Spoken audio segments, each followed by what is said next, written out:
Hi everyone, welcome to Active Self-Protection Extra, again here at SHOT Show 2025 with HK's USA CEO Mike Holley. Super appreciative, Mike, of you giving us this opportunity to talk about HK from the perspective of the guy driving the boat. We appreciate you, thank you. And I want to talk about the VP9A1. I think a super neat pistol because originally, of course, the VP9, if I remember this correctly, was a contract with the Bavarian Police Department. Correct. Is who was built for, and then brought to the U.S. as, hey, we really like this pistol. But the A1, if I hear correctly, and I'm going to ask Mike, the changes to that were driven by the USA. Let's talk about it. Today's video is brought to us by Mantis. The Mantis family of products is integral to ASP staff building handgun and carbine skills and are your most economical and fastest path to improvement in your skills too. Whether you choose the X10, the Laser Academy, the Blackbeard, or use them all in concert, they will help your practice be more effective, efficient, and fun. Go check them out, pick up a unit, and thank them for sponsoring today's video. So some interesting changes on the A1, and I dig them. And from what I've heard, that the changes were driven by the US market. Absolutely. So there's no doubt the largest pistol market is in the US, worldwide.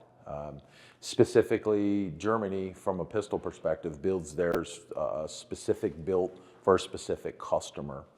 And back with the VPA0s or the original VPs, it was a hybrid sized pistol that ultimately fit for the Bavarian Police Department. Back in, I want to say it was in 2012 was when the solicitation started. I think it came to the US in 14. And we brought it in 2014. So it was actually the reason why I was hired and brought to the company originally was to launch and introduce the product. And we quickly, behind the scenes at the end of that time frame before we introduced it, made as many changes to Americanize the product to bring it into specification to the best of our ability. Though so much of the R&D work had already been done, there's just a lack of opportunity to go back and make major changes. So you know that product today as the standard VP and the family of VPs through the tactical, the SK, and the match, et cetera. So. But this one, I mean, so we really are big changes. The big change was from the standard VP9 model that, like you said, was right in between like a kind of duty-sized gun and a compact gun. It was kind of right in that middle spot. Now we have a full-size gun, the F, and a K. Sure. This is auf Deutsch, compact. So we have, to put a fine point on it, where people will have handles on it, a Glock 17 size gun and a Glock 19 size gun. And now we don't have an SK anymore. And am I correct thinking that our mindset is that the CC9 fills that niche? So yeah, eventually we have to prioritize how we want to introduce and roll out products, right? So it ends up in this case starting out with two products, which is very unusual for us, not to have one before the other, et cetera. But we're fortunate enough today at SHOT Show to be introducing both of these pistols to the market, and we're currently have inventory and are in stock in Columbus, Georgia, to start the pipeline fill of both the products at the same time. So the reason for the SK specifically is that we haven't been able to identify whether there needs to be an SK A1 in the future, right? So there's a list, you prioritize them, you go with what you can. But from an introduction perspective, we knew the K was going to be the lion's share of the business. It's purpose-built for that size, that scale. Purpose-built for the law enforcement agencies throughout the U.S., especially for smaller statured folks that ultimately are still buying off of their own duty lists and things. On the full size itself, which is truly our law enforcement model, we were able to actually receive our first law enforcement contract on the VPA1 yesterday. So really? We got our first yes, which is a big deal for us. Can we share which department? We absolutely cannot. We cannot. Okay. And totally fine. We will. once we've delivered and established the legal process, but it's still a great news story for us. Absolutely. And very proud of our team to be able to ultimately bring that together. On the small side of that, the micro compacts history tells us that all our competitors started with the smaller versions for the most part, and eventually developed and grew those products. Right? Everybody thinks they want a small pistol till they shoot it. And ultimately, at the end of the day, they realize that their performance under any form of even slight increased heart level, rate, or any form of pressure, find out that I think the term is broadside of a barn. Yes. 1 minute of barn? 1 minute of barn. So it is a natural progression that theoretically that the VPK and the CC9 will eventually cross sizes, right? It's fair to assume that. Whether we do a CC9XL or it's a VPSK. Yeah. So all of those things. But it all takes time. You will not see any of that executed in 2025. I think hopefully people understand. I mean, product development cycles don't operate that fast. Well, I mean, they do if you beta test on your customers. Absolutely. Typically for us, even with a line extension, so if you think you talk about the SK, or if ultimately we were talking about an extension on the CC, every bit when you go start to stem, a true line extension is probably 2 years when you're just talking about changing 50% of the product. But at any given time, these pistols take us 5 years. These VP9A1s, even though it's just a different scale or just a different size, it still took us 5 years to do these pistols. That's in Germany, where they do know how to build firearms every day and have been doing it a long time. Extremely well. So, and again, we already spoke of the CC9 taking us over 5+ years to be able to design and do that.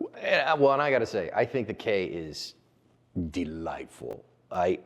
It's not going to get me off my P30 because I love the hybrid trigger, right? That for some reason they still call the LEM, but here's my official pitch to you as the CEO that we should rename that the hybrid rather than the LEM. I think that makes sense. And I just told him that right now on camera. So will he do that? No, he doesn't listen to me, but you know, at least I got to say it and get it on the record.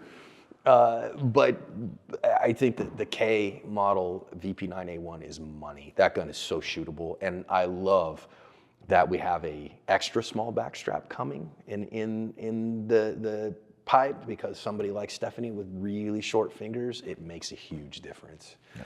So those standards of that change came from the American market of, we're looking at some law enforcement stuff, but also we have consumers that buy a lot of guns. Absolutely. And we want to accommodate those consumers so that they recognize that. And I think that once again, HK has always been known for reliability. I mean, you're not going to put a gun out that doesn't get...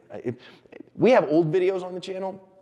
You go back and look at the various grades of mud that they use, and we're not talking about the stuff that you tromp around when the rain gets out. They're talking about very particular scientific grades of like how much grit and what's in it and how much organic compounds and crazy stuff. Okay, that's there, but the shootability on these guns is second to none.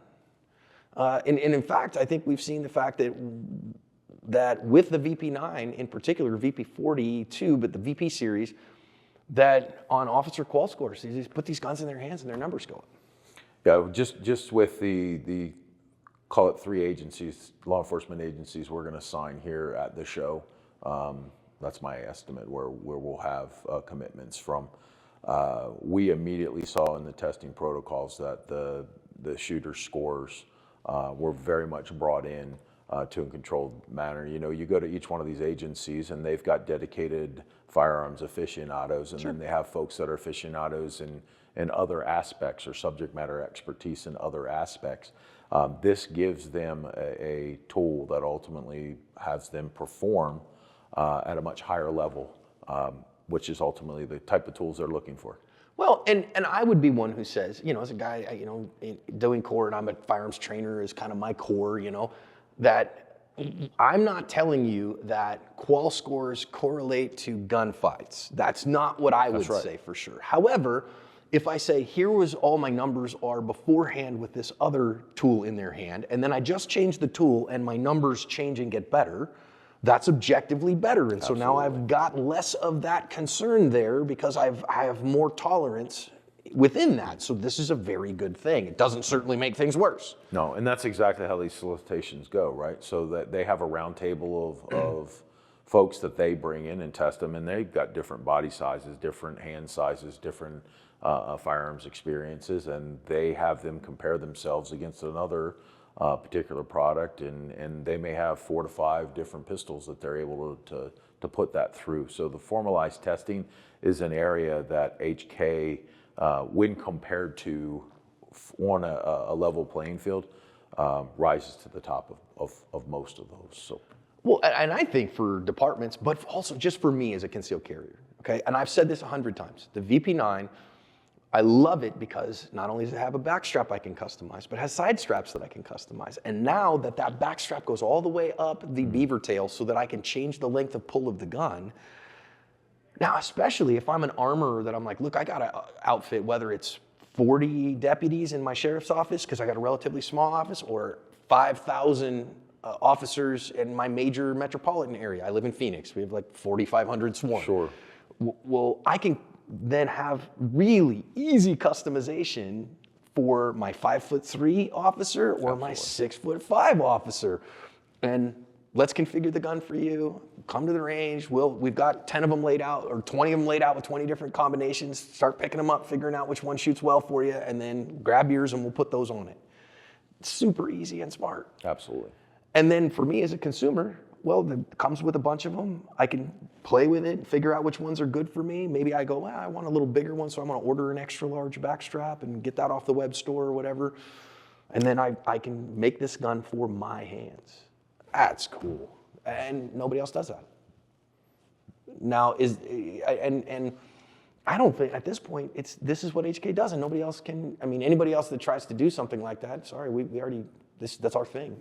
It is exactly our thing. It's what we do, and we're very proud of it.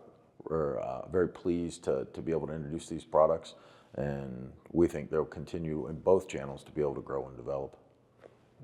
Love it. Now, guys, listen. If you said this 100 times, you come to an active self-protection pistol class, we ain't gonna shame you for the gun you brought. We're just gonna train you with the one you got. But this is an administrative decision. And this is something that, and I get it, as HK, you're probably, for most people, maybe not gonna pick that as your first gun because you don't know what you don't know.